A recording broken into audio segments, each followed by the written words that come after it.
Yes, sir. It's your boy Sid in the building. Welcome to Speak Your Mind all the time. And guys, I'm going to jump right into it because I got a special guest today. And I've been trying to get linked up with this guy, but he's crazy busy. And I love his content. Let's just bring him in. We got Boss Cowboy Sports in the building, man. Boss, thank you for coming on the show. I appreciate it very much. And you know what? Believe it or not, when I posted a picture of you coming on the show, the response that I got from people, I was really excited, man. And I said, you know what? This is going to be a hype show. And I appreciate you coming on the show, man. Let's get it, brother. Let's go. Yeah. So without further ado, when I have somebody on my show, the first thing I ask them, and I know because it's not easy, what made you become a Dallas Cowboys fan? How long have you been a Cowboys fan? And is it easy being a Dallas Cowboy fan for you? How long have I been a Dallas Cowboy fan? What made me become a Dallas Cowboy fan, and was it easy? It's always easy because we the best, Yes, right? Sir. Yes, sir. Right. So yes, sir. So easy. But I would say I fell in love with football before I fell in love with the Dallas Cowboys.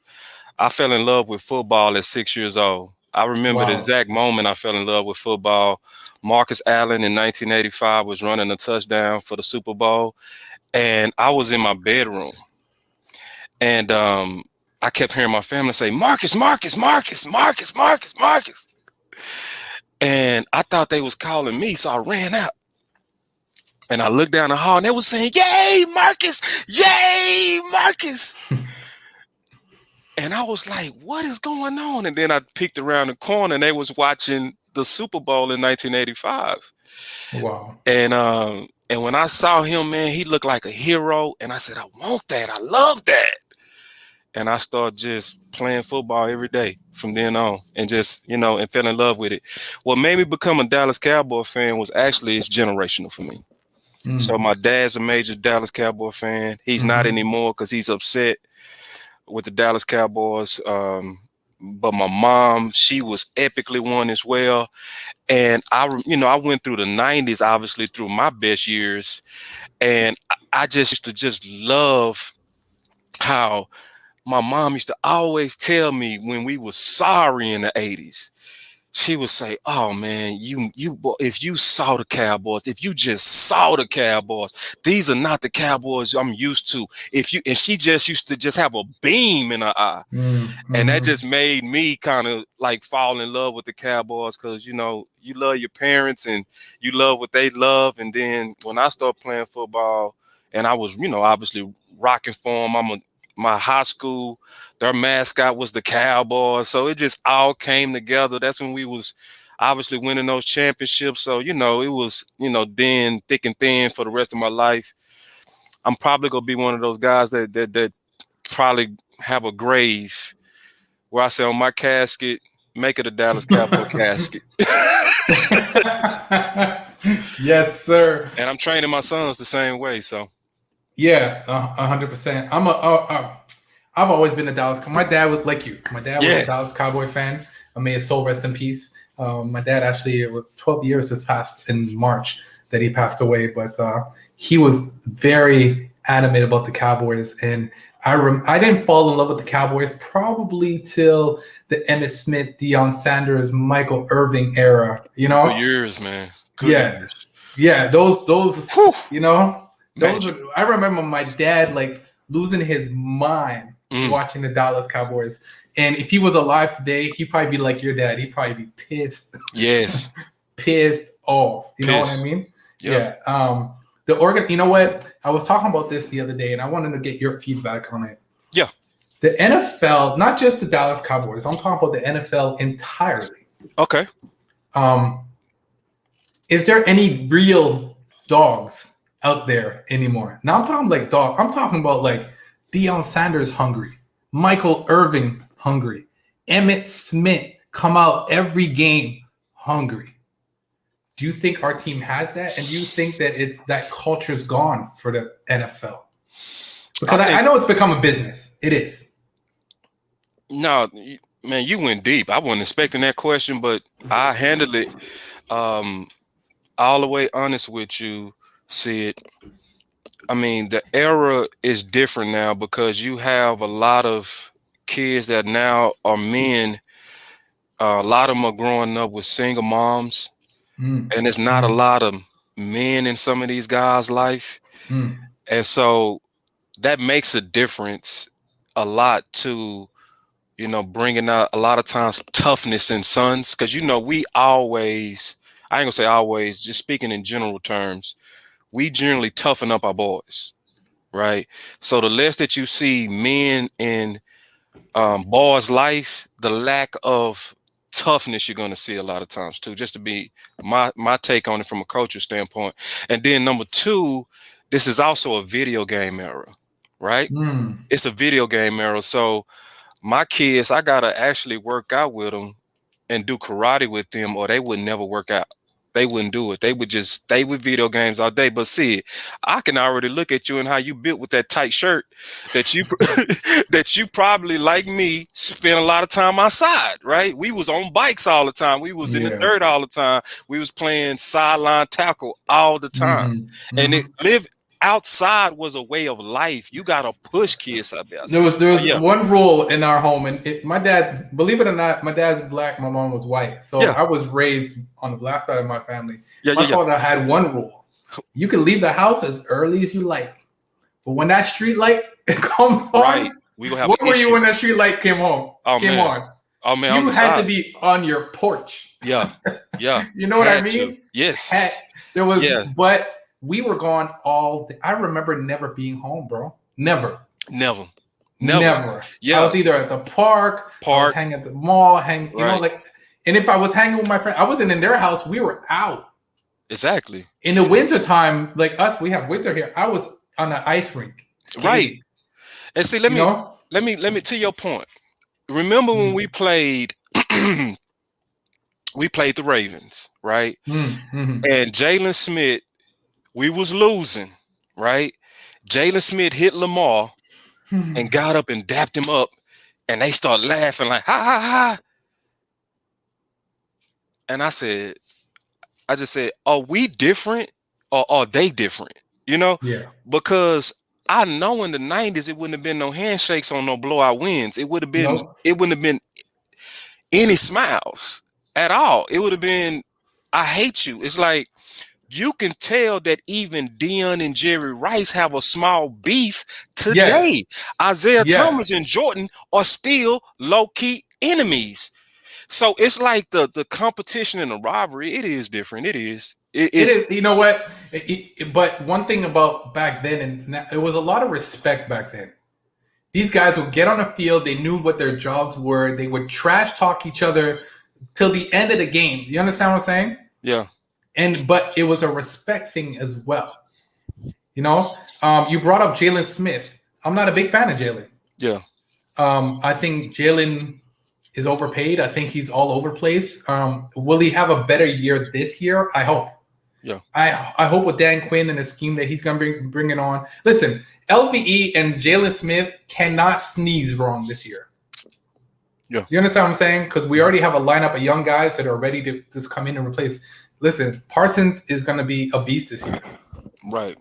But let me ask you something about Parsons. Let's go. Are you happy with that pick? Loved it. And do you think that he's going to be the starter for us going forward? Absolutely. Okay. Yeah. Well, You got to. I mean, too much talent. Just too much talent. You got a guy that can go sideline to sideline. You got a guy that can also break down all the gaps, and then you also got a guy that adds a bonus to where he can rush the passer. That's what we need, right? That was a big hole that we had last year. Yeah, I mean, he arguably the best defensive player in the draft. Yes. It's gonna be some people that's gonna come along, that's gonna push him. Like I think the Kentucky linebacker's gonna push him. I think people sleeping on him, and I think he came into the ideal situation of still defensive rookie of the year going to the Redskins because he's gonna have he's gonna get freed up by all the other talent that's around him. So he's gonna be scraping. He has the best front that's gonna keep him free. So Parson doesn't have the ideal situation with our front, but at the same time, I think he's still going to be a game wrecker. Yeah. Now, but for Jalen, I'm actually betting on a rebound this year, and I'm betting on an epic rebound. I'm betting on it. Like I'm I'm hoping. literally betting money on it. I put it on my Twitter that I take bets that this is going to be and it's a cause and effect thing to me, Sid. It's one of those things. You remember 2017 where half the fan base was ready to crucify Dak. Remember that? But what was the real cause? They gave him the worst receivers in Receivers, the yep. league, right? Yep. That was the cause. The effect was not as good Dak until they gave him what? Cooper, Cooper. 2018, right? And look what happened with I'm sorry. Cooper. I'm sorry. I got them No, years all the way off. yeah, No, I yeah, got it off. yeah. 2017, he 17. lost Tyron Neal and then had bad swing tackle play. 2018 was the year they started off the first 8 games with the receiver by committee. That was the cause. The effect was not as good until they gave him Cooper. So Cooper, going to Jalen, and this is why I'm betting that he go rebound like Dak rebound. The fact that they invested into the front. So with Urban and with Quentin, if those guys able to hold up in that middle, it's going to free up Jalen. I think we will see a restoration of Jalen that we saw in 2018. You know, so because from my eyes, some people see this different, but from my eyes, I think even the best linebacker in the world would have struggled on the last year's Dallas defense because it was a tidal wave of guards always going to the second level and wiping them out because the first frontline defensive tackles couldn't hold the point of attack. So the effect was what we saw with Jalen and LVE, injured, making tackles downfield. You making tackles downfield because they washing on you. So I'm thinking the way that we built, and when you look at the guys that we brought in, even Watkins, but he does one thing well. He doesn't move. So if the guards win the point, they go into the second level. If they don't, it's gonna make them stay put, and it's gonna open up scraping lanes for your linebackers. And I think we're gonna see that this year, and I think it's gonna make him have a good year. I hope. I listen. I'll bet some wings on it, bro. if you want, let's. I bet. You know, with Jay Tuck and Knicks and those guys, I would bet some wings, man. Let's do it. I'll bet some wings. I want Jalen to have a breakout year. I just don't see it happening, to be honest with you. I think who will have a breakout year, and please God, let him have a breakout. I think D-Law is going to have a breakout year. Me too. I think D-Law is going to step up. I think Diggs is going to have a breakout year. Me too. Yeah. I'm looking forward to Diggs, man, because I like what I saw from him last year. How he finished. Even when he messed up, he was always playing hard. He was always playing hard, and he wanted to make up for that mistake. Always, yeah. Right? Yeah. What's the receiver from Seattle? DK. That play was said out everything about him. That never quit. Yeah. That never quit. And then coming from a brotherhood that where you're being pushed by assembly, that's top 5 receiver, and that's your offseason workout guy, man. Yeah. So I want to send a shout out to a few people here in the chat. We got Moving the Chains, man. She loves you, man. I told her. Yeah. She's like, Boss Cop, I'm coming on your show. I'm coming to see him. So big shout out to her. Yeah. She said, I'm worried about putting all the hopes on Urban and Bahama. Me too. No shade to them. I would feel better if we had taken a big guy in a third. Me too. She right. You know, especially if it's true that they come out in a 3-4. If they actually come out in a 4-3, which I really think they're going to do, but I'm actually starting to back off of that because I'm thinking they really might be serious about the 3-4. I thought it was a smokescreen, but the way that I've been listening to them talk about Parsons, it might be real. But it depends on the scheme to me. So because I was talking to one of my friends who I kind of lean on for linebacker, because, I play corner. I know safety where I know receivers because I went against them, and I know quarterbacks because I had to go against them too. Okay. Linebackers where I kind of defer to my friends that I feel like are more experts, and I go back and forth. And he was talking about the differences in the systems. And he did a really good job of breaking down to me that when you have a really quality 3-4 to move in the change point, you always really mix it with a super nasty dog nose tackle. And she right, you really don't have that.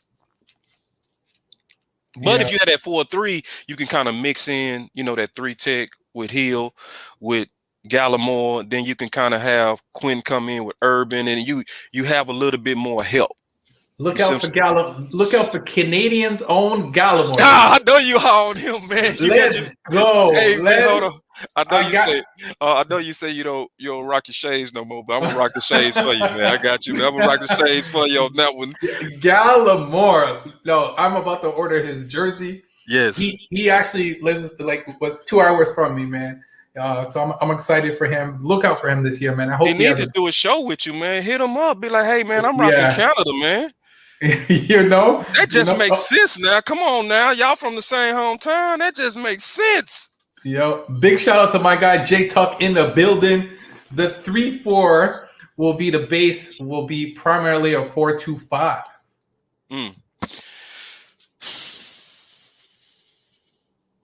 See, I don't even believe the 3-4 gonna be the base, J Tuck. Now, because I and the reason is because I listen very closely to McCarthy, Sid. Okay. And so with Mike McCarthy is very, very big on smoke screens. He's very, very big and not tipping his hands. He's very, very strategic. I just don't want to see no smoke screens on no fourth down this year. That's all. Me neither. You're right on that. Please. When I watched their moves last year, they said we was gonna stay with a 4-3, and then they gave us all kind of speeches like we're not gonna make our scheme fit the play. No, we're not gonna force our scheme on the players. We're gonna adapt our scheme to the players, right? They did the opposite. They came out anyway in a 3-4, right? Had Tank standing up, had Tank dropping, just all kind of weird stuff that they said they was not going to do, right? So that means that they was actually planning for that, but was saying something different in the public because they wanted to catch the teams off guard. So this year they flipped it, especially when you look at what Jerry Jones said in December. I still got the article. He said his biggest regret from the 5 wins or 6 games we won was switching from to a 3-4. How can that be your biggest regret, but yet you just, because you hired Quinn, are going to go back to it? I'm not believing it. I think they're going to have it to be versatile. I think they're going to use a 3-4 situational, but they're not going to be their real base. I'm almost certain of that. I think what they're doing right now, from how I've been listening to the tea leaves of this rookie camp stuff that they're doing, is if they're going to do 3-4, it's going to be for Parsons. Yeah. I see that being the reason behind it. Yeah, it would be for Parsons. They need to get him to get the pressure. Yes, that's what I think. We're gonna try that in Tampa, and the reason why I'm saying Tampa, because we need to put that pressure. If we're gonna win that game, we need to have max pressure on Brady as much as we can. And then,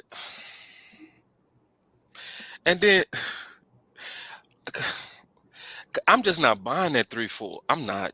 Because then, because then where we go put the pressure with Parsons, is he going to come from the middle, or is he going to come from the outside linebacker? Outside. So if he go come from the outside, then what you? I think he's gonna. That's what I'm saying. I think he's more explosive on the outside. He is, but is he as explosive as Gregory and Tank? No. Yeah. That's why I'm not buying it. Like I'm really, because I'm trying because I got a Kool-Aid button on my show. I'm really trying to drink the Kool-Aid, but I'm having a hard time. Jay, man, I don't know why you don't come on. I know you have a show coming on. You should jump on for a few seconds, man. I wish too, man. I've been wanting to get on with Tuck too, man. Yeah, I love Tuck, man. Me and him go way back, and that's my dude, man. I'm actually doing a show with him Thursday. If you want to get together. I don't know what your schedule's like Thursday, but we could definitely. If I'm done, I got some business stuff I got to handle. If I'm done with that, of course, I'll be right here. Let's go. I'm actually sending Jay. I'm sending you the link just in case. I love it. I sent you the link. Oh, okay, wait, please, God, let Tuck come up in here, man. Yeah. Let Tuck come up here. That makes sense. They want to adjust on a game per game basis. Yeah, I see that too. But the Sam will come down with the 4-3 look. Yeah.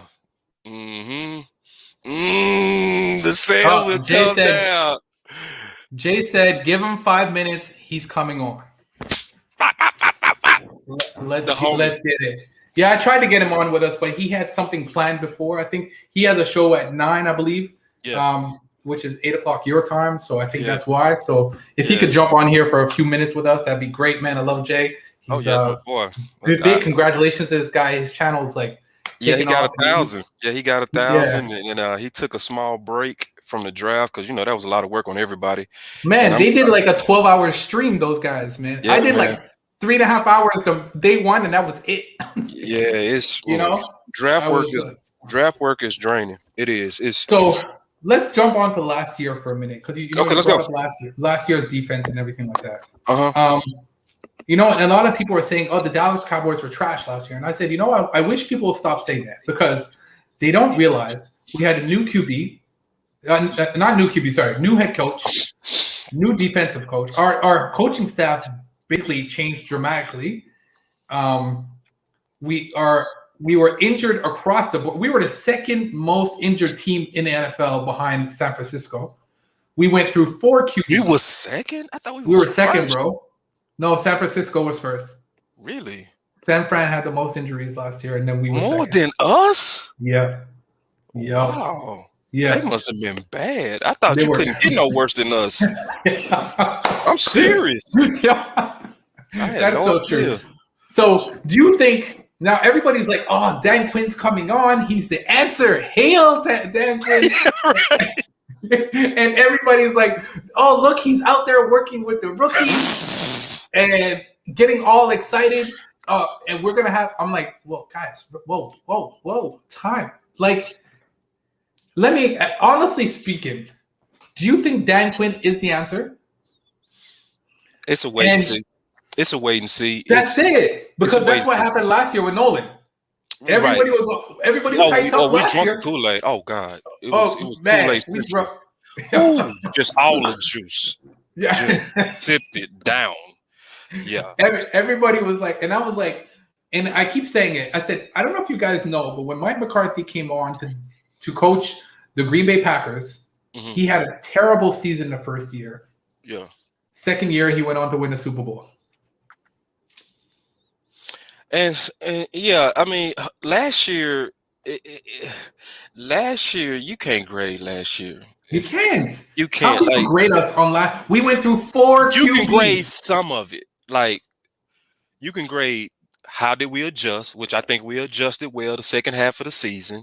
Yeah, because our defense started showing a little bit of promise. You can. What did we do with those bad QBs? Which you can say we played well towards the end.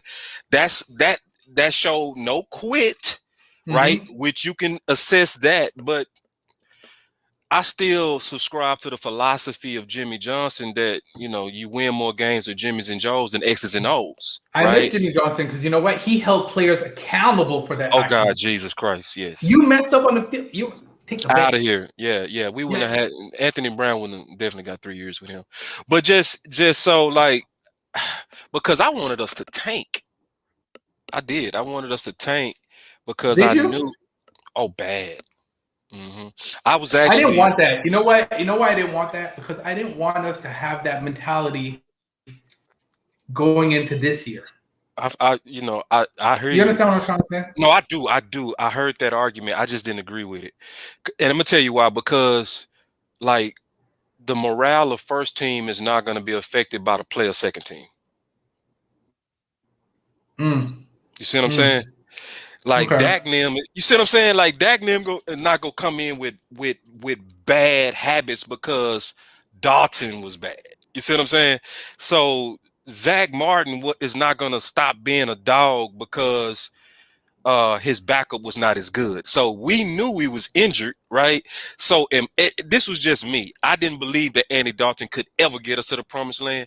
So he pissed me off the last game so bad. And I expected it.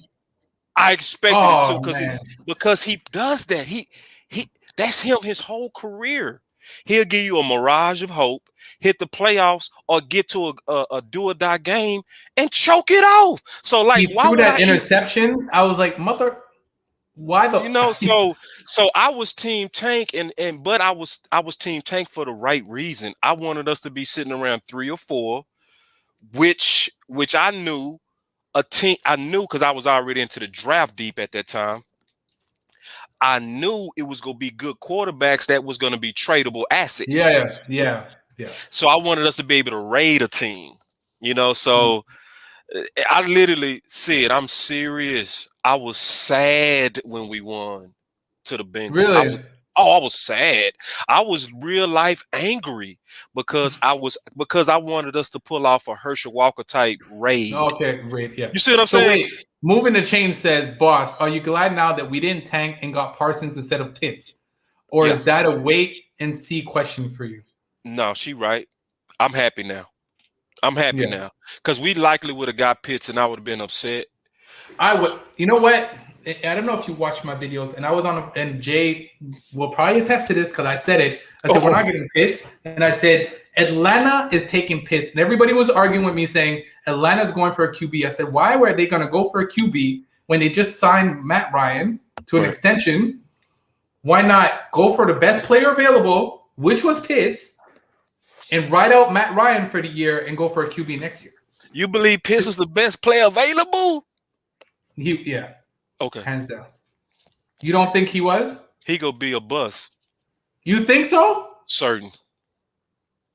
Bust. BUSD. You know what? It's funny you're saying that because I said it. I said, you know what happens? A lot of these players that come from college that get a big hype around them. Yep. That transition to NFL different. You're going against top players. Exactly. And college ball, some of these guys don't even want to go to the NFL. They get that scholarship to play ball and they concentrate on their career and whatever doctors they're doing or whatever the case may be. And only some of them actually make it over to the NFL, right? Yeah. So you're not going against the same caliber of guys. Totally different level. One, and then two, the track record of tight end, first round tight ends, horrible. Horrible. It's literally almost 100% bust rate. Because, I did a whole breakdown of the first round tight ends. That's why I start kind of getting off the pitch train altogether. Like, it don't translate well. It doesn't. And then I was on a pitch train until then I started doing some research and I said, wait a minute. I said, he's not coming to Dallas. There's no way he's going to come. I knew he wasn't even going to make it past. People were like, oh, if he gets to 7th, we see Jerry Jones making moves to get him. I was like, I hope not. I hope not. But you know what? When I say bust, let me clarify bust too, because people misunderstand me when I say bust. My definition of bust is not playing up to the expectation that was given you. He gonna be a good player. So I'm not saying he's not gonna make plays. He gonna make plays, but the hype is as if he's supposed to walk into the league and get 1,000 yards and 9 touchdowns out the gate, like true dog receivers do. But it's not going to happen because all you got to go do is look at the history of tight end. Tell me a tight end, year one, first rounder that got 1,000 yards in the last 20 years. I'm pretty sure it's one, but you go have to search to find it. But we can go find some receivers that came out the gate, you know what I mean, and just lit it up, right? But you can't find that tight end. And so what people are literally saying with Pitts, which I don't agree with, they saying that he's truly, truly generational, and he not. Oh, wow. So moving the chains, I knew Pitts wouldn't be there, and I didn't let myself get disappointed. True. I saved my disappointment for Slater. Yeah, Slater. Yeah. And she was right on Slater, too. Yeah. Slater go make you mad for some years. Yeah. You know who my pick was? Who? I wanted Horn. You want a Horn? Yeah. Horn not bad, man. I wanted Horn over Surtain. Me too. All day. I just felt like he had more of that dog mentality. He was up in your face, and even Pitt said that Horn was the one guy that made a difference out there. So to me, just that alone showed a lot of respect. Exactly. When the guy that's called the best talent in the draft literally bigs you up, like, hey man, let me tell y'all something. That dude gave me hell, and I was telling people that. I was like, Horn gave that boy the business. Yeah. He gave him trouble, man. But it's a Horn on every team in NFL. True that. True that. So let's talk a little bit about offense for a second. Let's go. CeeDee Lamb, and a lot of people are saying that he's going to have a breakout year this year. Mm-hmm. And and I see it. I see the work he's putting in. Mm-hmm. He put on a little bit of, he went out there and got a little husky. Yeah, man. He got muscles like you in that shirt, man. I'm trying to show mine a little bit. Look at me. Oh. Yeah, Jay Tuck said he's having big shout out to Jay Tuck. He said he's having computer issues. He's not able to log in the stream. He said we should get together on Thursday. So let's try and make that happen. Let's do it. Big shout out to Jay Tuck. So see, I saw a post up today that CeeDee Lamb is basically coming out and looking for a 1,200 plus yard season. I'm not saying it's not possible, but I'm just saying with the weapons that we have, he's not the only weapon for the Dallas Cowboys. You understand? Right. You get what I'm saying? Totally. You know what? And I'm also looking forward to seeing that kid Simi. Oh, me too. Simi, I want to watch some tape on this kid. I was like, yo, and he reminds me of Dez. He reminds me. Yeah. But I didn't know this until yesterday. He's actually faster than Dez. And he's actually a bit taller than Dez. Yeah, and their games are different. Like, Dez is the best possession receiver to ever play the game. He just got done. He got done wrong, man. He got done wrong, and then the narrative on him was wrong. Like, route running was never his expertise. His expertise was attacking the ball. There was nobody in the league or in history better than him at that. He had the best body control. I think only one person was as good as him, and that was Jerry Rice. No, not at possession receiving. Okay, not at possession. Rice. Jerry Rice route running, that's the best ever. Yeah. That's but I'm saying the guy that at the point that can attack the ball. Oh, nobody was ever better than Dez at that. Like, Dez was an acrobat at that. Yeah. He used to go up and get it. And he made it look easy. So, and it wasn't easy. The way he was able to contort his body and have that cat body control and attack the ball, you just had to be the type of quarterback that I call put it on the rim. If you could put it on the right spot, and that's what made him and Romo perfect for each other, because Romo is a scratch golfer, which means you gifted in your hands. You have great touch. Yeah. And so Romo from 40 yards out could put it right on the rim, and Dez would just high point that thing over people all the time. Like, made it look easy. So now, yeah. So going back to Semi game is more so he gets open with his routes. He gets open with his routes, which is different than Dez, and he can get big on you. He doesn't have as good as body control as Dez, but I've been praying for a Semi for 2 years. I wrote 2 articles in bosscowboy.com, my blog page, 2 articles. Every draft season, I always lobby for what I call Dak supersize friendly weapons, which meant route runners that are also big, which is hard to find, but they got him. That's Semi. You know who's an excellent route runner too, and I love him? Cooper. Oh yeah. Oh God. Explosive. Cooper. Oh man. Yeah, he's explosive. Like, he's scary. I'm looking for it. Yeah, I'm you know what? I'm looking for. Listen, we have. I'm not worried about our offense this year. To be honest, I'm a little worried about our offensive line staying healthy, which we all know we need. Right. But I think receiving wise, running back wise, QB wise, I think we have one of the most talented offenses going into the season. No doubt. I think, and I'm going to touch a little bit on it here. Moving the Chain says, I think CD can get 1,200 yards if we have health problems on the O-line. Can't use Zeke as much. Zeke or CD will have break records this year and will depend on the O-line health. 100%. Our O-line health is definitely we need everybody to stay healthy this year. And I hope that we have a backup plan should we lose a few of our guys on the O-line, because I can't go through what we went through last year. And a lot of people were like, oh, Zeke wasn't as explosive last year. Hello. The O-line was injured, our key player. When Zach Martin did come on and play, Zeke had amazing games. Yeah. I mean, 80% of the line was injured. So I'm hoping this year that I've been watching a lot of Zeke's workout videos, and I don't know about you, but I'm excited to see what he's going to bring to the Yeah, table this Zeke year. get a bad rap, man. See, just Yeah. let me just say it like this, Sid. The Dallas Cowboy fan base, we like to root for the underdoggers. And I took that term from my Mm. boy West Coast. He called them the underdoggers. And they always root for them. Once you get paid in Dallas, the Dallas Cowboy fan base, we become kind of like the slave from Django and Chain that was defending the master. We do that for Jerry. We start watching their checkbook like Jalen is paid. That's why he number one on the hit list, and then Zeke number one on the hit list. It's always because when they get paid. Because I always ask people, I say, "What did y'all have a problem with Jalen when he got paid?" No. It was No. no talking about it. Matter of fact, it was everybody need to be like Jalen. He took a Tim Freely deal. He's for the team. Well, now what's the problem? Well, obviously he didn't play as good.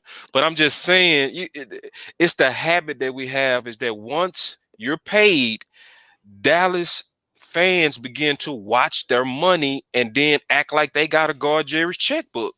And they Yeah. going way too far on Zeke and Jalen. You know what? Zeke, Jalen, D-Law. Yeah, the hot list. Yeah, like in Dak the same and that's gonna Dak. happen. That's gonna happen to Dak this year. I'm telling you now. Yeah. Dak has a bad game. Oh God. Oh my lord. That's one Is bad he game. worth? Is he Just worth what one. we gave him? Exactly. You know. If he have two bad throws on a win. Yeah. Yeah. I'm like you. I'm not. Listen, Dak. That's why everybody's like, oh, I'm worried about. I said, don't worry about Dak. Dak is gonna be fine. He's gonna take that. He's gonna take that first hit. You know what? I heard you say that. He's gonna look down his legs and he's gonna be like, "I'm good," and then we're gonna see Dak start being explosive. I think he'll be more smarter on the run. I think he's gonna learn to slide in training camp. I hope so, man. I don't know though, because Dak is kind of wired different, man. Dak. I saw some tape on him today, and I saw him running and stiff arming, and yeah, man, Dak. He wants to put you to the ground, and right. I'm just like he wired. That's the thing I don't like about Dak, man. I love Dak, but I got critiques on that. Like Dak, slide. Yeah, please. Slide. Please. Take the positive yards. Now, if anywhere I want you to kind of let it hang, if you're trying to get a first down, if you're going for the end zone, okay. Okay, yeah. But you was way past the chains when you was stiff arm in the corner. You know what I mean? And it was first down. It was already first down. And just watch Russell Wilson, a baseball player, and go watch Kyler Murray. Yeah. A baseball player. Man, them boys. Man, they as soon as they move the chains and they get close, you get close, they slide. Yeah. Or they run out of bounds. Yeah. And it's Dak. We don't need you to be that warrior, my brother. I love you. Yeah. But your asset is your arm. Yeah. Other guys, let them take that. Like, and he knows that. But I'm not sold that he go check that down, man. I don't think he go turn it off. I don't think he wired like that. I see him. I was watching tape on him this year, and I'm like, seeing him diving into the end zone, getting flipped over guys. And then get up like it's cool. You almost hit your head. You might have Michael Irvin. I don't want to have another Michael Irvin. You know what I'm saying? Like, no, you're right. You don't need to be taking those chances. And at $160 million, you don't need to be taking those chances. Slide. Yes. Yeah. You're the future of the Dallas Cowboys. I want you. And your arm. He was on a 6,600 yard pace. See, that's what killed me. It's like people don't understand what type of throwing pace he was on. Yeah. They were already saying he was going to destroy records last year. Oh, destroy. Even when he would have throttled down to human form, because his first 4 games was inhuman. That was not human what he was doing. Over 500 yards. Oh my God. It was the most yards in NFL history in a 4-game span. Yeah. So once he would have settled down to normancy, he still would have ended up with like 5,600 yards. It was going to still be insane. Yeah. And you know what? And if you look at the QB standings, he still led in yards over certain QBs last year. Up to And like week 8, week 9. Some yeah. of them week 10. It was crazy. And I Crazy. said, imagine what that's why I can't wait for the season to start. All right. If the season could start tomorrow, please, Lord, fast forward summer. I don't care. Let's just start football.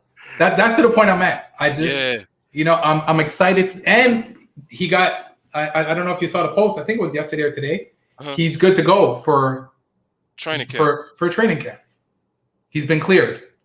Yeah, so, and everybody's saying that Dak is hella trash. And I said, how is Dak hella trash? Please tell me. I hate people that come at statistics and numbers and, he was 0-4. Yes, I get it. He didn't have a full-out breakout. But did you see the amount? If this guy would have continued playing the way he was, we would have started dominating. We would have been NFC East champions last year. That's why easily. And he would have easily been the MVP of top 2. Easily. And see, I heard your previous show, man. I listened to your previous show. Appreciate that. And make sure y'all like and subscribe, please.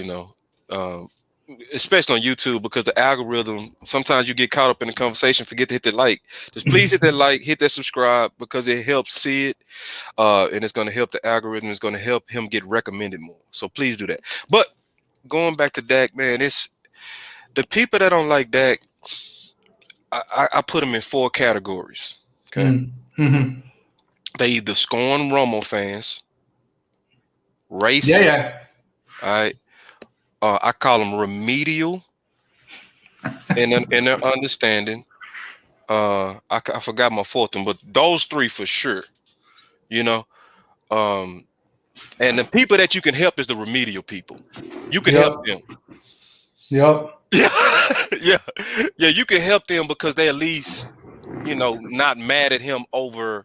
They mad at him because they listen to mainstream media. But the racists, you can't do anything about that. And then the Romo people, you can't, because they're mad at Dak because they're still offended about Romo. Do you remember those preseason games? Oh, God, yeah. Oh, yeah. I said, who, 4th round, what? And then I said, once Romo got injured. Yeah, I was cool. I was like, I'm all right. Yeah, I was cool. I was super cool, like you. And it was because you could tell he was out there on a mission. You could see that he was playing like destiny was behind him. He was he was throwing some balls that was like he would have had a perfect passing rate in the first game at preseason if Swam didn't drop 2 balls. That was bootleg dump offs, like easy right to him, and Swam just fumbled. He would have had a perfect passing rating game 1. And what killed me, because some things I knew from playing wasn't normal, right? Terrence Williams in the first preseason game ran a post corner. They call it a 7, 7 route. So he runs to the post, he goes to a corner. The accuracy and timing to hit that in stride takes generally a whole offseason with your guys, right? Because it's a slow developing route, and then you got to hit them as they going away towards the sideline. So you got to hit it in a certain pocket. He hit that throw on the money, and when I saw that throw, game 1, I said, I said, whoa. And then it was the Bryce Butler one. Remember the post? Because you asked me about the preseason. Yes, I remember every one of them preseason. Remember he threw that perfect post and perfectly in stride. I say, man, he might not be a starter yet, but he will. Quality backup for now. And I was chilling like, man, when Romo get back, we're going to be even good. But we know what happens there. Yeah, you know what? And I said it, and I'll say it again here. Dak is going to the Hall of Fame. I heard you say that, man. Because you know what? You know why I believe it? Because not just for what he does on the field. Like a lot of people think the Hall of Fame is about being on. I said no. The Hall of Fame, they look at you the complete package now, right? Is he a team player? How is he out with the public? Is he involved in donating money?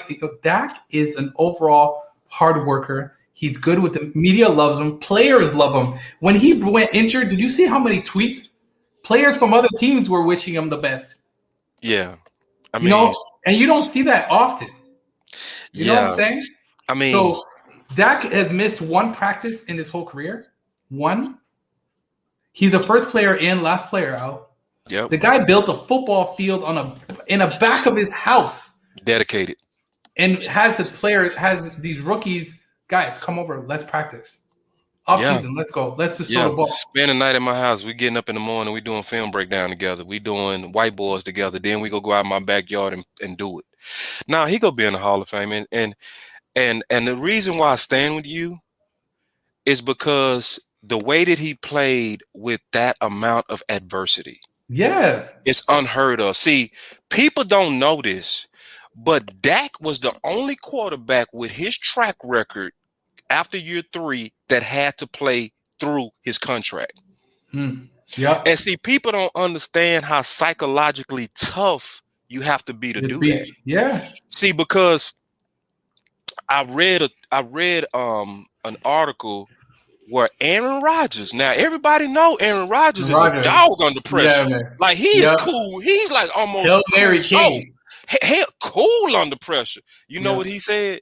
He said this to Russell Wilson. He said the hardest thing ever is when you in contract negotiations. He said it's hard to concentrate because everything that you do, you know, your whole future is depending on the very next play. He said that in the offseason. So he was saying it was hard to concentrate in the offseason with money. Dak had to go day by day, game by game, knowing I'm playing for a lottery ticket. Yeah, exactly. And did it. Yep. So your mental toughness. So now that he paid, people don't think we finna get a monster quarterback with no monkey on his back. He just able to be the unofficial, unadulterated leader of this team, unquestionable. Oh my God! But you know why I was happy for him last year? I said Dak was sitting at home last year, and he was just seeing that bank account just keep those dollar signs keep going up, ding, ding, ding, because he became more valuable last year not playing. Yeah, he did, and sadly. I said his injury did more for him than a 6,000-yard season would have. See, because this is the problem, man. And this is also what's happening right now in the offseason. I always call every offseason the period of illogical optimism. So it's easy to say, Andy Dalton can do just as good with those weapons because you don't see it. It's just optimism. But when you saw him, so you can't say that now. See, now, when the reality hit and the season hit and you actually got to go out there on that green grass, it talk become real cheap now. You see what I'm saying? So it's one of those things to where, even if Dak threw for 7,000 yards, the Joneses likely still, and the fan base would have gave them cover with woulda, coulda, shoulda stuff. Well, Andy Dalton, if he would have had a chance, they should have put Cooper Rush in there. I think Cooper Rush can do something with all those weapons. No, we saw all those quarterbacks with all the same weapons, and it was a massive drop-off. Yep, it was. And then everybody kept saying, but the O-line was injured, and those doesn't matter. Andy Dalton has the experience, and then he shouldn't have been able to go out there and then the sad thing is the line was injured with Dak too. People forget that. Yeah. Tyron, only thing is Dak had to run out to the outside most of the time. Like he was under pressure. The season. People forget Liel did not start the season. He was gone the whole season. Tyron was out early. People forget when Dak was throwing up them 400 yards, that was with backups at the most important positions, both tackles. And that's why I said this year it's important for the O-line to be healthy and protect Dak, because you're protecting your $160 million investment back there. They go protect him, and he needs to be protected. He needs to be taken care of, and those guys need to be healthy. He gonna be protected. They over-invested in the offensive line, to be honest. You think so? Yeah, they over-invested. We got right now 4, if you count ball, 4 swing tackles. 4. Okay. Yeah. Now we're lean on guard, left guard. That's where we kind of have a liability, but not as bad. Like Connor Williams, he just can't stop the bull rush in pivotal times. Other than that, he's fine. But under like third and 10, the go-to move is a bull rush, especially if it's an animal on top of him. He gonna lose that matchup. Um, my hope is that this offseason is that he super duper worked on strength. He doesn't need technique work.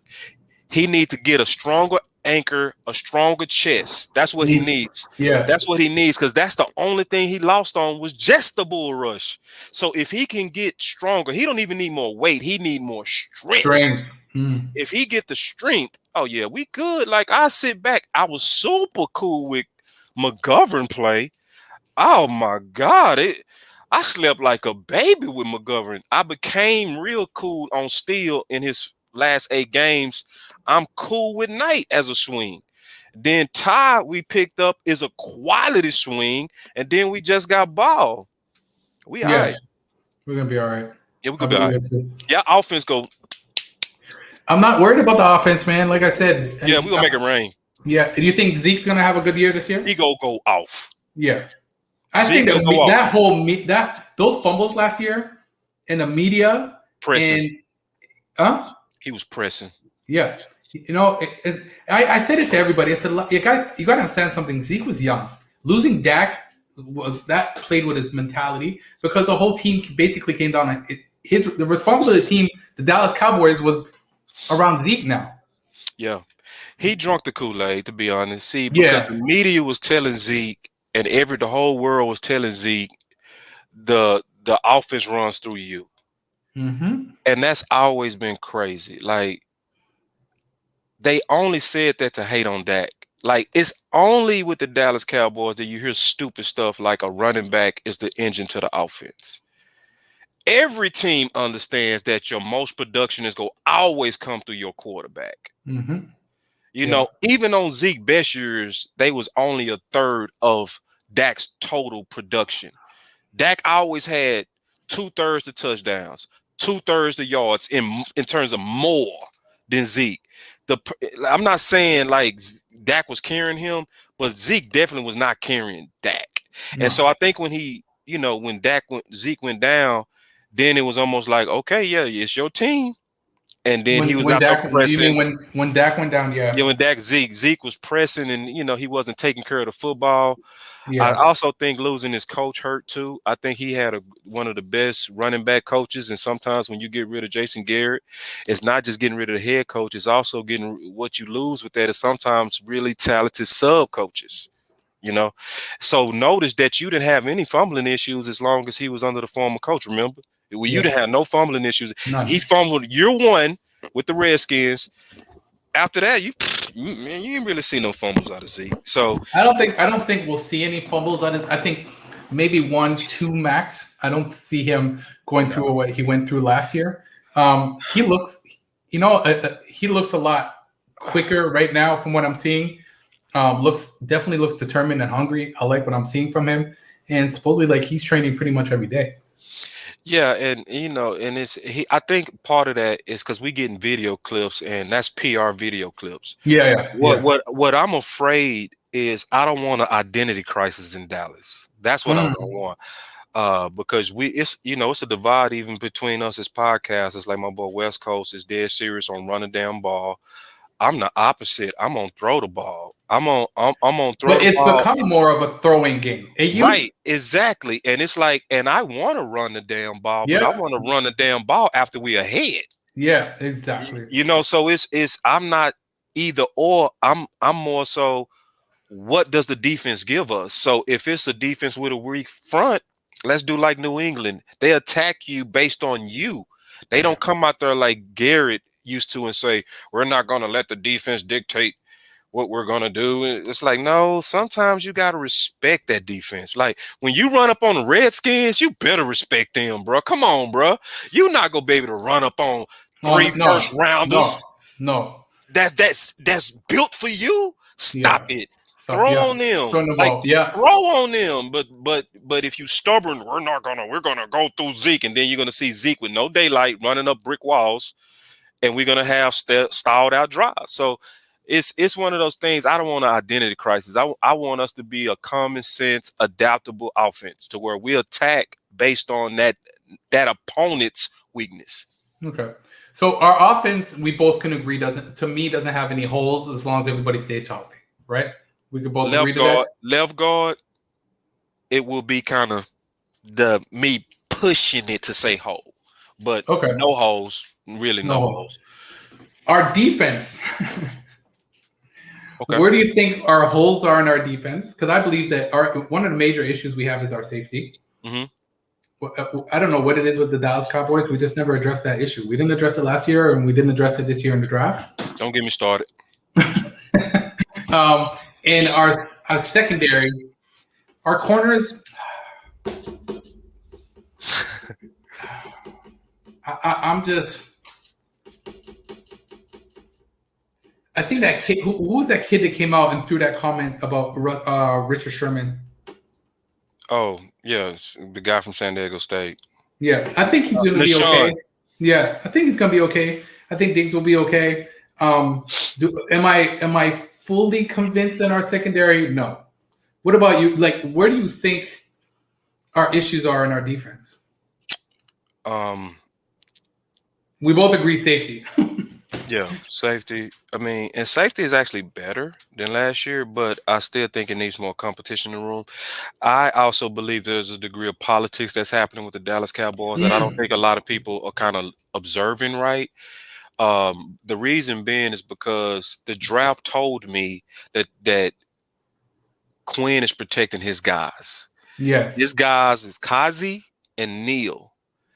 And you know, a lot of us went through that safety stuff really, really deep, and we knew it was some guys that were sitting out there that would have easily just brought some basic competition into that room.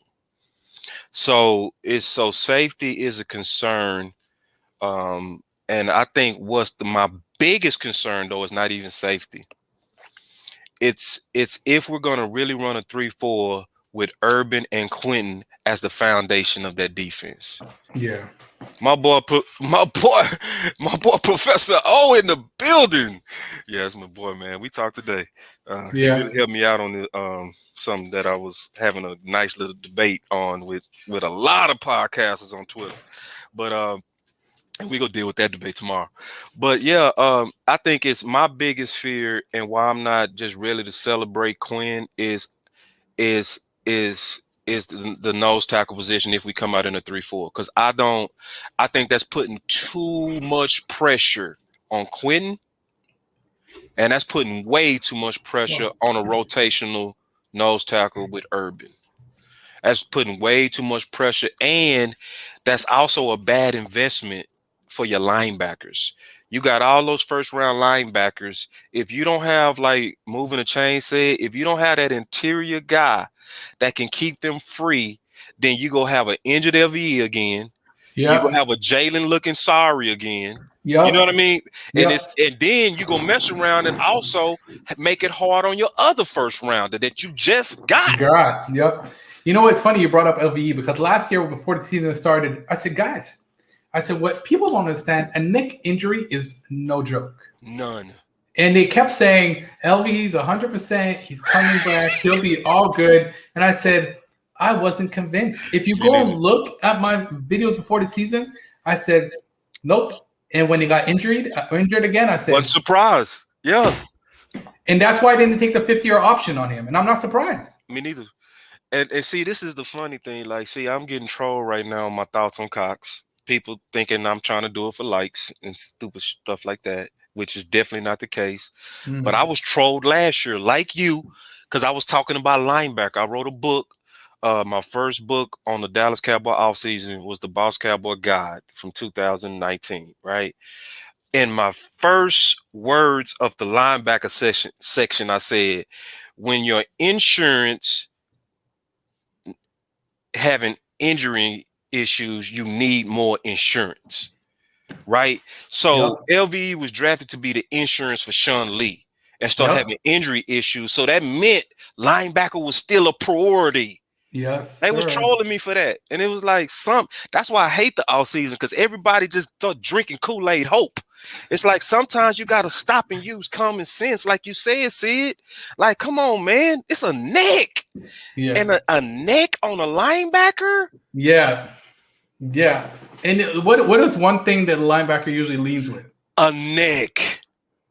More than anybody. Anybody. Yo. Exactly. And I used to always watch LVE going in, and I said, man, he's gonna injure his neck. I honestly think he won't be healthy this season again. It's a good bet. You betting with the odds, and then we should have all known when he came out there with that big high school neck brace. That They would do it, man. We used to see that in Little League, man. I said the fact that you came out with that, man. Yeah, that's something not right. Yeah, something not right. So and what's amazing to me, Sid, why is the fans, and well, I know why, but I'm gonna say it. Because Jalen was paid, look who they putting the Bulls on. They not putting the Bulls on LVE. Everybody trying to run out who? Jalen. Yep. I'm like, no, man, that don't even make sense, because that's why I hate the offseason, because everybody get illogical. Everybody start drinking optimism, and it's just drunk juice. It's just I just believe this. We just get drunk. And it's like, slow down, man. It's like, no, the person, because see, it don't make sense. Micah Parsons, they said, is playing a what? Mike, right? The green dot is on who? Parsons. So who does that put the red light on? LVE. You know, but he's gonna get Jalen out of here. Listen, no, he not. Y'all got to go look at Jalen's contract. His contract is extremely team friendly. One thing that Steven will always protect is a bargain. Yes. Matt, your boy says rank these guys by snack counts. At linebacker, Parsons, Jalen, LVE, Neal, and Cox. Man, how you gonna do that, Professor? Oh man. Oh, but I mean, I think it's in the order you got it. It's funny. I would probably move Cox before Neal. What? I like what I see from. I don't know. I like what I see from Cox, man. This is speak your mind all the time. Go ahead, Sid. Go ahead. I mean, listen. I'm not always right. No, that's fine. Right, you know, but I say Matt, is that your order? That's what I want to know. Matt Owen, man, I don't know who you are, man. I think Matt, Professor O, man, that dude no ball, man. That's my.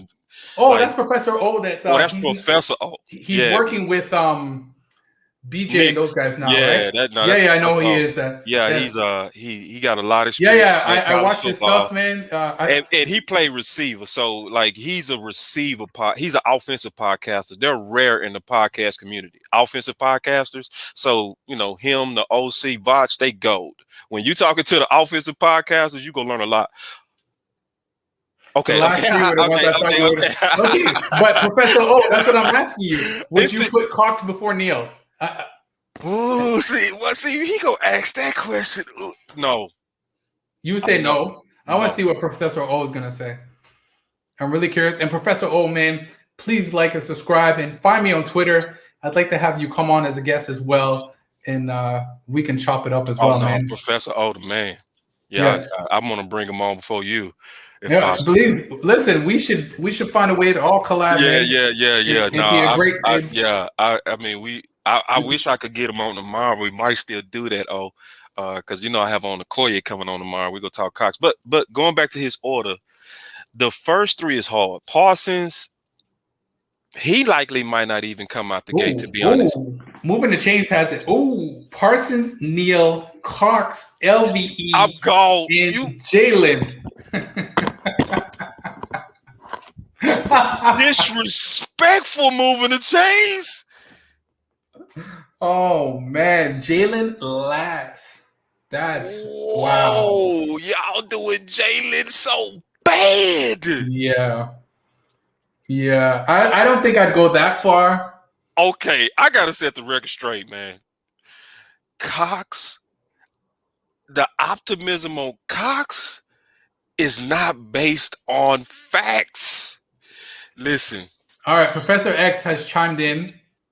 Parsons, Jalen, Neal, Cox, LVE.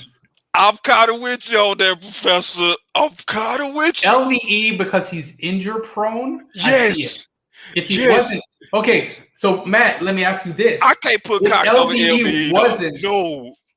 if LVE wasn't injured, would you still have him in last place?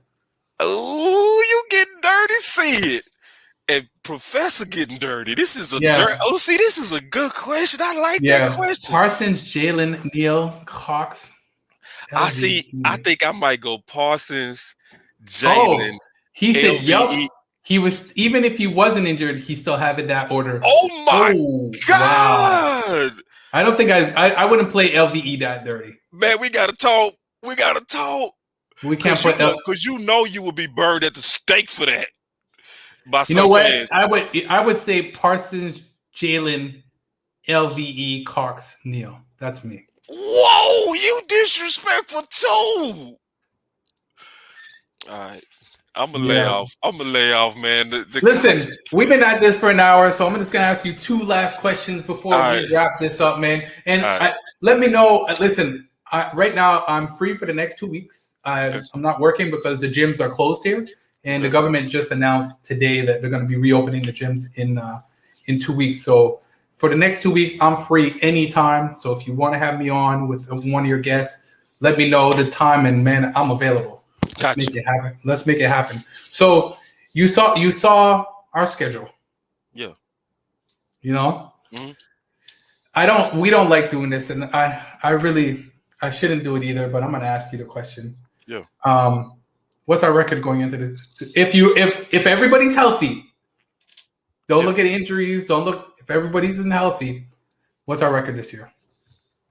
13-4, 12-5, 11-6 at worst. I said 12-5. Yeah. I said I mean, 12-5. the schedule not hard. The schedule, I ain't gonna say it's not hard, but it's not as challenging a schedule as it's been in the past. Oh, I think we definitely the best team in the division on paper. yep. I think our division overall did not draft well, except the Redskins, and they over drafted on defense again. Now their defense is going to be remarkable, but their offense won't be able to keep up. And I think we stabilized them with the assets that we have on offense. We go sweep a lot of teams. Dak is amazing in the division. He turns up in the division. We're just not. For some reason, we're just at home. I find we play harder on the road than we do at home. We got spanked last year on Thanksgiving in our house. Yeah, but you said health, so I was thinking with Yeah, health. You know what I yeah. mean? Like with Thanksgiving last year, we didn't have all our guys, so that's kind of like B team bowl. You know what I mean? And it's one of those things when I'm thinking about my A team. When I think about T. Smith coming out there, Liel coming out there, Zach Moore coming out there, Tyler in year 2, Collins in year 4, Zeke in year 6, Dak coming in year 6, Gallup coming in year 4, Cooper coming in year 7. No, year 8, year 7. And then shoot, I mean, we our offense, but this is what I want the fans to be prepared for. Give the defense about 8 games to get the legs. Mm, The defense is young. yeah. We drafted for defense. We answered all the questions everybody said they wanted to see. We all used to say we want dogs. Dallas doesn't have dogs. They almost got too many dogs. All right. They went all defense in the draft. A whole lot of people want to see that. It's just the issue is everybody got to remember they're young. Yeah, that's what happened last year too. We had a lot of young guys on our squad. Yeah, but A lot of rookies. this defense is epically young though. Yeah. I think You we know, have I think we have probably like the top 5 youngest team right youngest now. team, yeah. And so it's one of those things to where when I think our special teams getting ready to greatly improve because that's what a lot of people not factoring in. When you draft that much defense, you also helping your special teams. Teams, yeah. Because Cox, my thing is, where is Cox go play?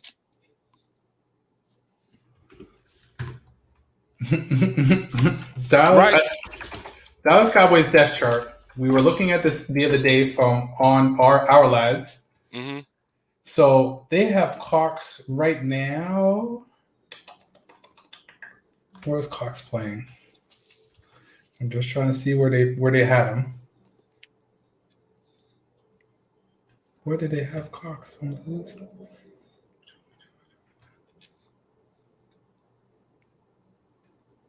What the hell?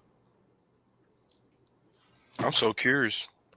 Yeah, I'm looking. I'm sorry, guys. I know. I'm trying to see where they had him.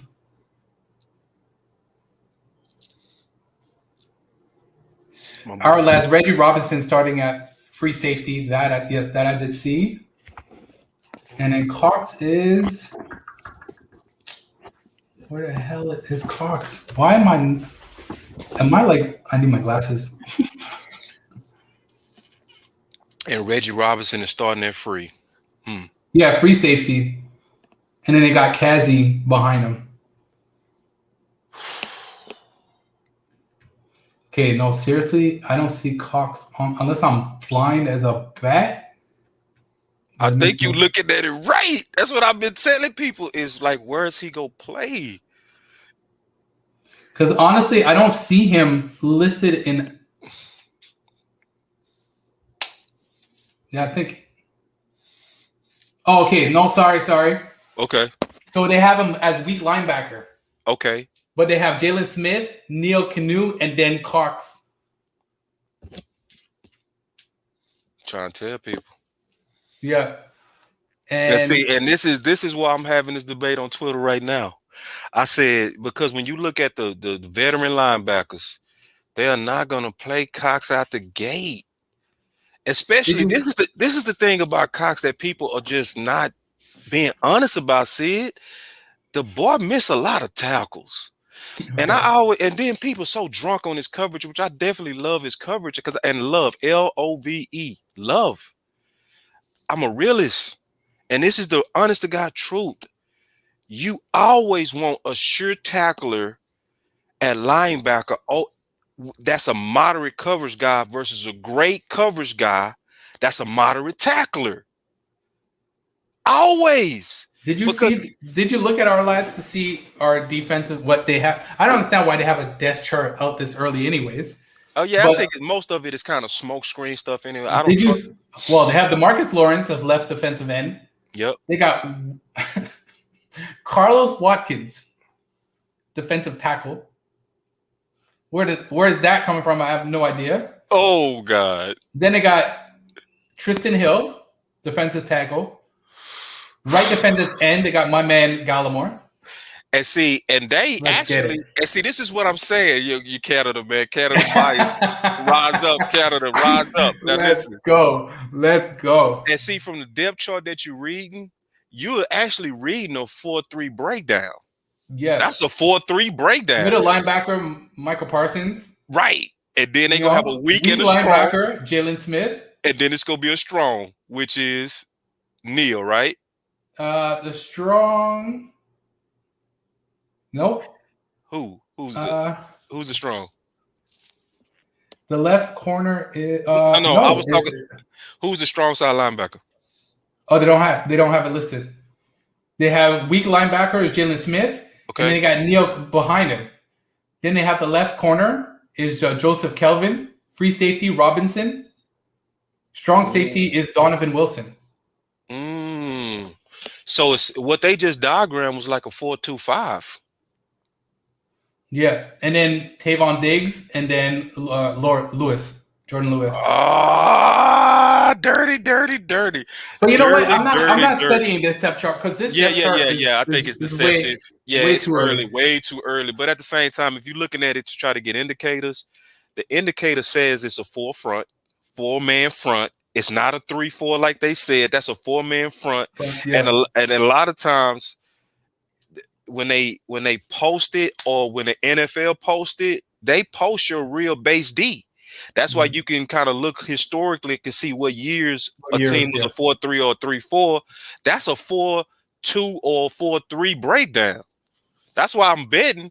Even before I heard you break down that chart, I was betting that they were smoke screening us on that 3-4. I bet you it's gonna be mostly at base. I think they're gonna play some 3-4, but I think it's gonna be mostly when they run out as a base defense. When I say base defense, I'm saying this is the defense you run when you're not going against what they call 11 personnel. That's with 3 receivers.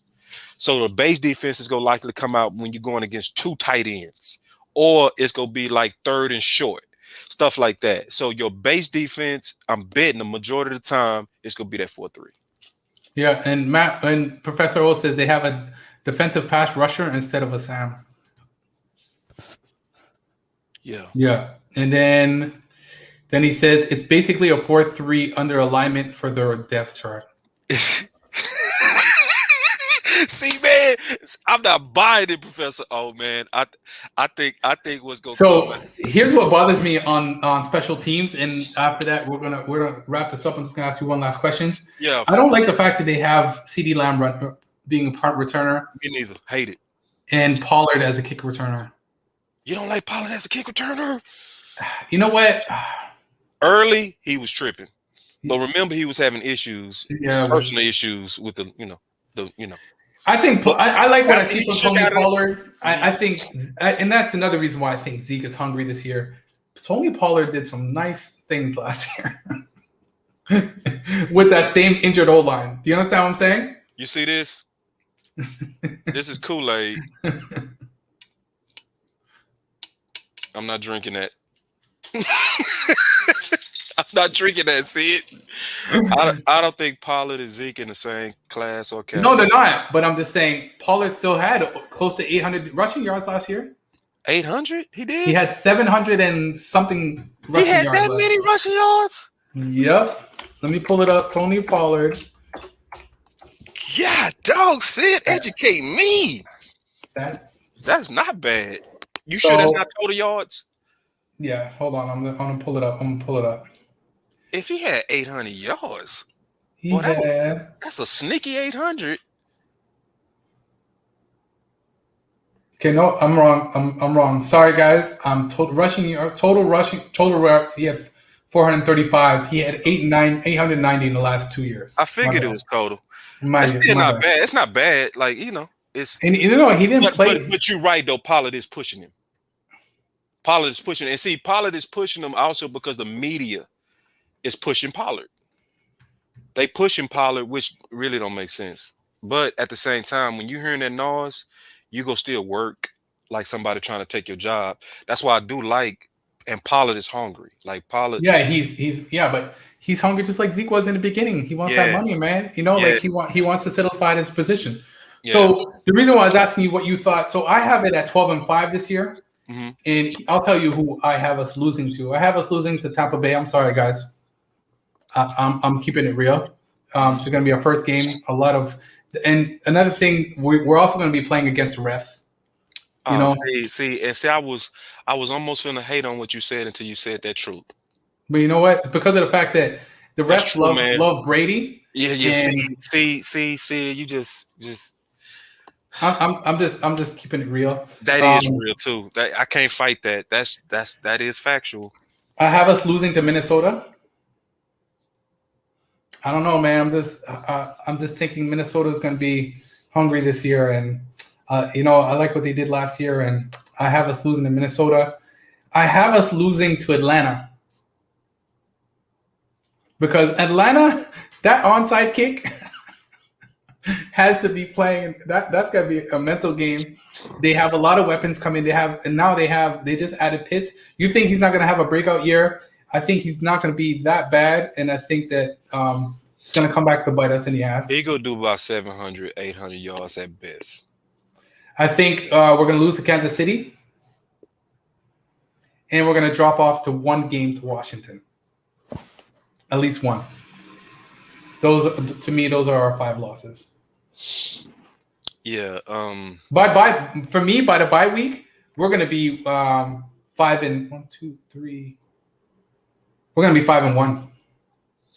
We're gonna win every game after Tampa, Los Angeles, Philly, Carolina, New York, New England. Yeah, I mean, I have no problems with your projections because like.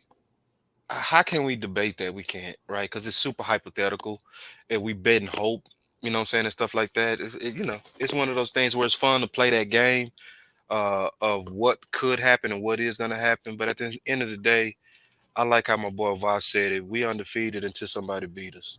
Yeah. You know? Yeah. So, and it's one of those things where I actually think we go beat Tampa Bay. Oh, yeah? I think we go beat them. When I first saw it, I'm like, bring it. I think we're going to beat them. But then I'm just like, Brady. I think my heart in it though.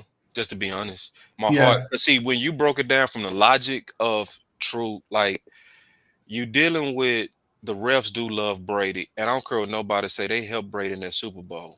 They helped Brady. Like, yeah, Brady good and Brady the GOAT and all no, that. I get it. Listen, Yeah, for but him to Brady go got to help. from the Patriots to Tampa Bay and what he did in Tampa Bay and get them 100%, he's a GOAT. But you know what? You can't hit this guy. You can't. You can't hit him. He go get the, and then those calls to those receivers go be very questionable. You know, like a lot of stuff that they let play for most people, they very ticky tacky to give that Brady a second or third chance, and you don't give Brady a second or third chance, he go capitalize. You know what I Yeah. mean? So, and The only way then we're going to win that game is if we put a lot of pressure on him, a lot of pressure.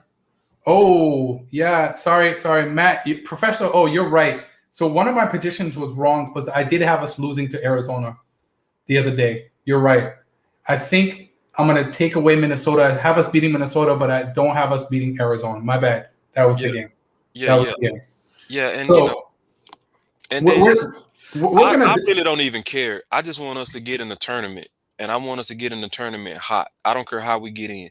I think as long as we get in the tournament, the playoffs, hot I, and healthy, especially what There I should want. be there's no reason for us not to win the NFC East this year. There's no Yeah, reason. yeah, and see Tampa not the beast that people say that they very balanced. They're a very balanced team. Very I think why balanced. people are scared of them is because they re-signed everybody.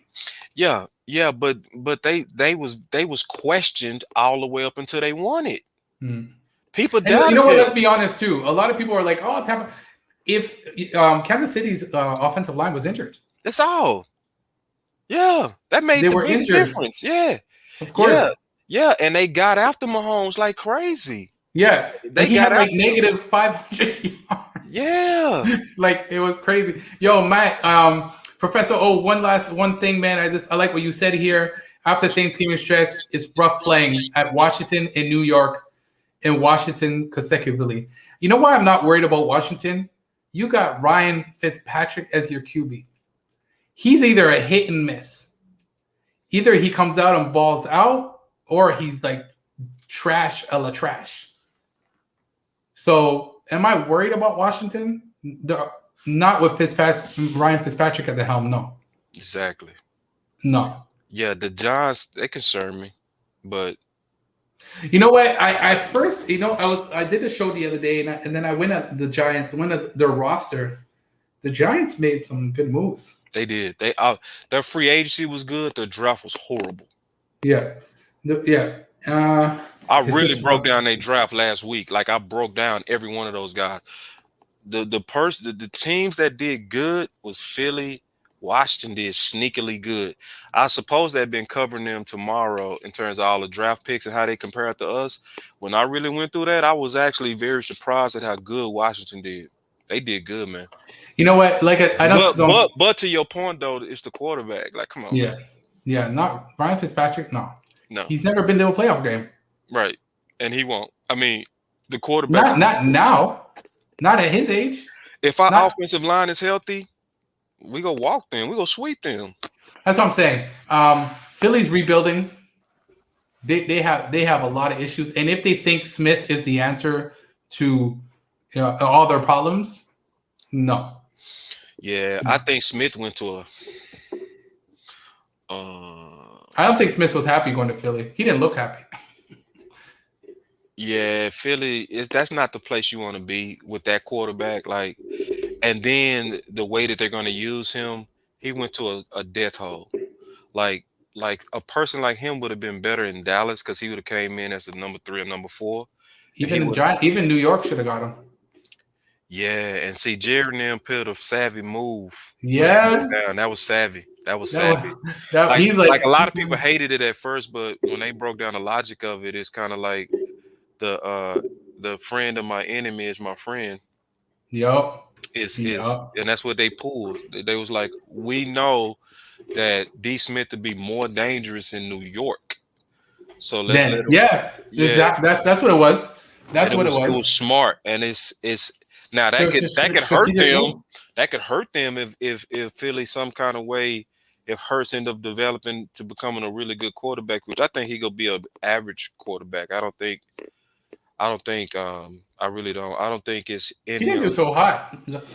Yeah, I think he's solid. He's somebody that's at this point in his career going to be a quality game manager. Yeah. Quality though, and he's going to squeak out games because he's going to manage games well. But I watch Hurts enough in big games, and I saw usually in big games he becomes what I call a one read quarterback. Mhm. But when he's protected, and the pressure's not on, he'll go through all his progressions. But it's too many times that I've been watching his whole career to where I see that when it get hot on him, he can get careless with the football and he becomes very one dimensional. He's Yes. definitely not a damn Dak, and people need to stop that. Stop So comparing. No, no. Stop. yeah, Stop. they need to stop. Like it's crazy. Like it's like no Hurts. He I would be shocked if he would developed and became a quality franchise quarterback. But at this point, the best that I see in him is gonna be a good game manager and pretty good starter. Wow. So listen, last question of the night, and without being biased, what are the rankings for the NFC East this year? We got Dallas, Washington, Philly, New York. How is everyone going to play out? This is the hardest question ever because to be honest, I mean Dallas number one on paper because on paper we're the Yeah, best. yeah, We paid our 100%. quarterback. We got stellar weapons all the way down to the fourth, and we got a, a line that we greatly invested in, except to the left guard, and we got still a top five running back. I mean, we got too many. Our offense is just too potent for our weak division. So we number one, but two, three, and four. You know how our division is, man. We swallow each other. We cannibalize each other in this division. So it's Washington number two because defense wins championships. Uh, and they greatly upgraded their defense. I would go with hmm, New York number three because I think they did great in their free agency. They did Mm. great. Uh, and then four, then obviously that's Philly because they're in a That's what I rebuild. said. They're in a rebuild, and it's just unfortunate. Yeah. I'm like that too. I said Dallas. I said Dallas, New York, Washington, Philly. You put Washington behind New York. You know why? Because of the QB. I Yeah. think they're gonna have. I think the offense is gonna struggle this year. Their defense is gonna be on point. Oh Uh, my uh, God, yeah, you know, but their offense is definitely gonna struggle this year. yeah.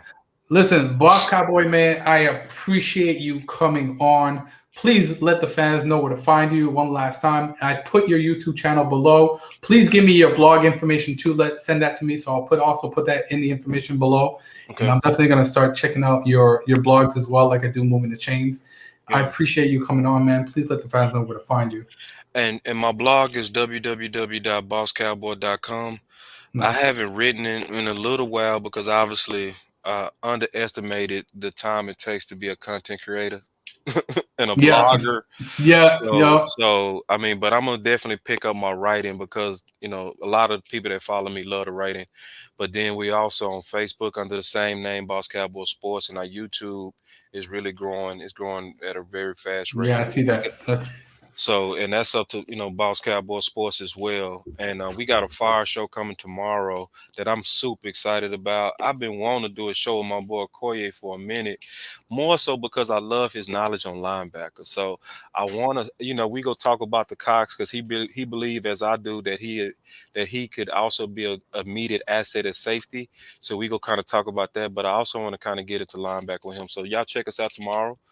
7:30 Central. I think this is gonna be one of our best shows. I'm also gonna dig heavily into safety, where I'm gonna bring out film. I'm gonna bring out some diagrams because there's certain things you say you yeah, gotta show it. Like, cause I was yeah, talking about last time how the safeties bump down and all that kind of stuff. When you saying that, it's hard to see it. So I already made up in my mind. I'm gonna spend the extra time tonight building a diagram that's gonna show how safeties move and depending on coverages and depending on what the scheme is, which can dictate who the strong and who the free is. A lot of people don't know that, yeah. So when they see it, and I'm gonna just say this here and I'm done, because a lot of people think when we talk about Okoye now, when we talk about Cox as safety, they think we're trying to bump Donovan out. It's like, Yeah. oh, Donovan played about the same amount of snaps at free as strong because we do what's called bump down. So meaning when the strength, this sounds technical, but please try to keep up, everybody. When the strength of the offense changes, right? Because remember, it's 11 men on the field, meaning it's going to always be a strong side, right? It's going to always be 6-5 on one side, right? So when the strength changes, and a lot of times offense will do that. That's why you see the tight end, he'll be down, then the quarterback will move his leg, he'll back up and he'll go in motion. Now, what's happening is people, they not doing that to be cute. What they trying to do is they trying to get an indication of their defense. And so how the safeties disguise it is if there's a man and that tight end goes in motion and you go with them, that tells the quarterback or likely they're in man, and then that gives them one leg up on how to beat you. So how they disguise it a lot of times is they do what's called bump down, meaning if that tight end go in motion, then the strong will take the free spot and the free will take the strong spot, and they bump down to the strength. And that's how you change free to strong and strong to free even during the game. That's why when you look at the snaps, you'll see Donovan Wilson had about the same amount of free safety snaps as strong safety snaps, because that's how we was playing our D, from a bump down. I hope that made sense. You know, so it's one of those things that I don't think a lot of people understanding what I'm saying and what Okoye is saying. We're not trying to fire Donovan Wilson. We just saying we want to add potential competition to the safety room, and we gonna get heavy into that, like diagrams, all of that stuff, film, everything. Guys, you gotta tune in tomorrow to catch all that, because I'm gonna tune in, because that's gonna be a hot show. What time is that gonna be at? 7:30, and I committed to it, so I got to do it. Like, I really didn't want to make no diagrams, but I said, man, I'm gonna make a diagram. But it's that content that people need if you want to understand the game and you want to kind of know when we had these debates. Like, Okoye played linebacker, you know, for his whole career. I played corner. I always was in the safety corner room. So, like, I understand schemes. So it's like, I'm not making up that Cox thing. And some people think we doing it for likes. It's like, no, it's strategically, it makes sense. But we'll break that down tomorrow. Yeah, man, I'm definitely going to tune in for that. Thanks again, man, for coming on the show. Man. No, it's great, man. We're going to do this again. We're going to chop it up. Me, you, Jay Tuck. I'm going to see if I can get Professor O on here as well. Yeah, man. Wait, guys, thank you so much for tuning in to Speak Your Mind all the time. It's your boy, Sid. And guess what? I'm out.